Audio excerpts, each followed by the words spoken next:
Semana em África.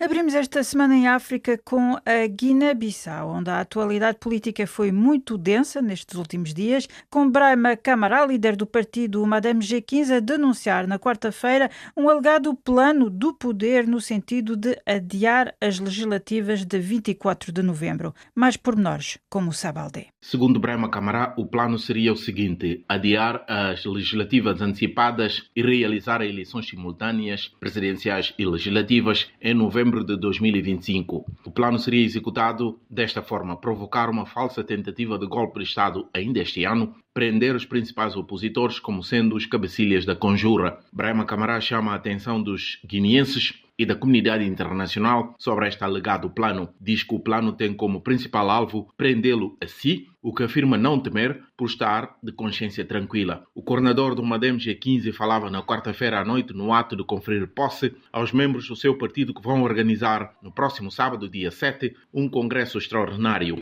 Também continuou na Guiné-Bissau a polémica gerada pelos obstáculos colocados na semana passada à presidente do Sindicato dos Jornalistas na cobertura de um evento do governo. Perante esta situação, o Comitê para a Proteção dos Jornalistas anunciou que iria informar o Conselho dos Direitos Humanos da ONU sobre a situação prevalecente na Guiné-Bissau em termos de liberdade de imprensa. Na quinta-feira e desde já, esta entidade publicou na sua página internet um artigo enunciando os diversos incidentes ocorridos desde o começo deste ano nesse domínio. Noutro debate, esta semana foi igualmente marcada pelas declarações do primeiro-ministro timorense Xanana Gusmão, que denunciou golpes presidenciais na Guiné-Bissau e considerou que este país não tem condições para passar a assegurar a presidência rotativa da CPLP a partir do ano que vem. Antes de 74 a 2014 eram golpes de Estado, agora são golpes presidenciais. Se dizemos que não merece receber ou deter a presidência de CPLP. Estas declarações causaram indignação do lado da presidência guineense.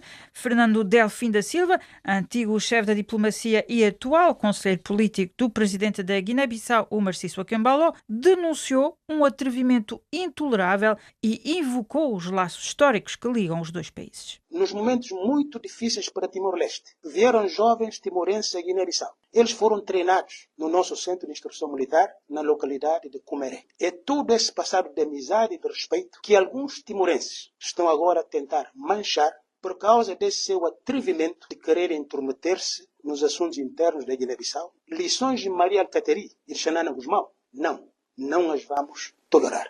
Esta quinta-feira, o próprio presidente guineense também reagiu às declarações do primeiro-ministro timorense.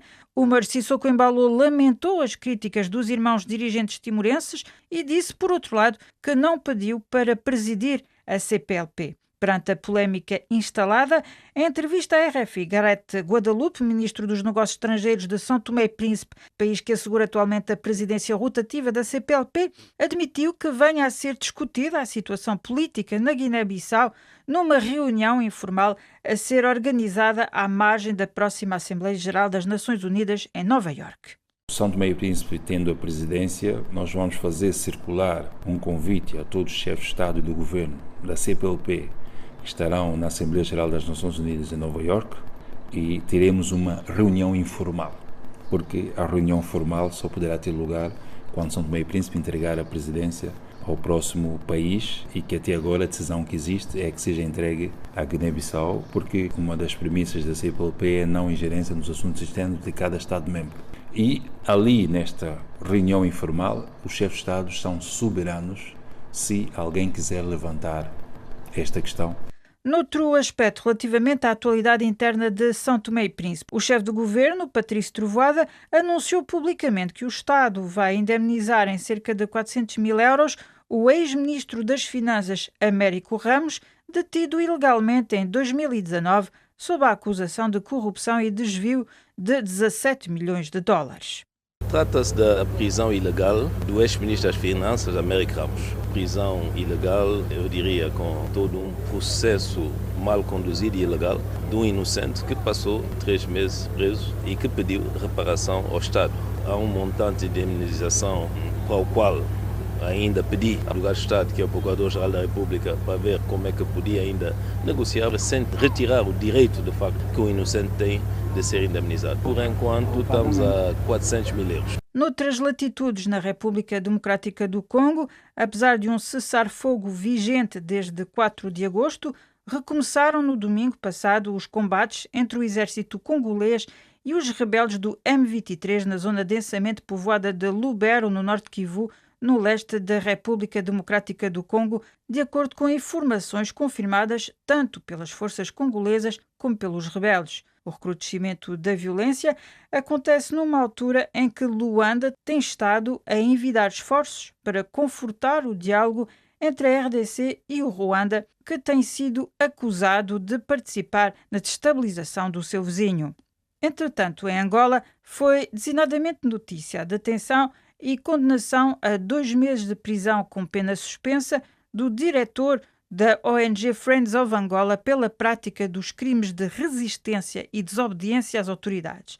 Mais explicações com Francisco Paulo. Um dia após ter sido detido pela polícia angolana, o diretor da Friends of Angola foi condenado a 2 meses de prisão com pena suspensa por tentar gravar um áudio durante a agressão que sofreu numa das esquadras em Luanda. O tribunal alega que Florino Sivucote, o responsável da ONG, teria afrontado as autoridades policiais depois de ter cometido uma infração de trânsito. A RFI, o líder associativo, diz que o juiz da causa foi parcial por não ter levado em consideração os argumentos das testemunhas. Disseram que eu resisti e por ter desobediência, por ter gravado o áudio enquanto eles pediam para o meu advogado sair da sala. Foi parcial. O juiz, infelizmente, ele não levou em consideração as agressões que foram feitas contra mim, que na verdade é que fui agredido. Florino Sivucote garante que a sua defesa vai apresentar recurso.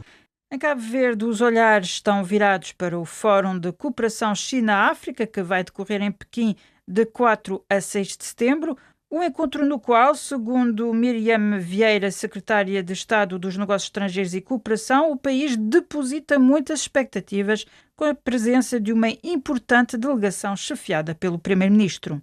Na próxima semana teremos uma importante delegação chefiada pela Sua Excelência o Primeiro-Ministro de Cabo Verde, que irá participar na Cimeira da FOCAC. Em Cabo Verde, portanto, estará a participar ativamente, participando em várias sessões da própria Cimeira, mas também será uma oportunidade para dialogar com as autoridades nacionais, nomeadamente o Primeiro-Ministro chinês, em que os dois países irão delinear as novas áreas de cooperação entre os dois países. E assim fechamos esta semana em África. Obrigada pela vossa atenção e até breve.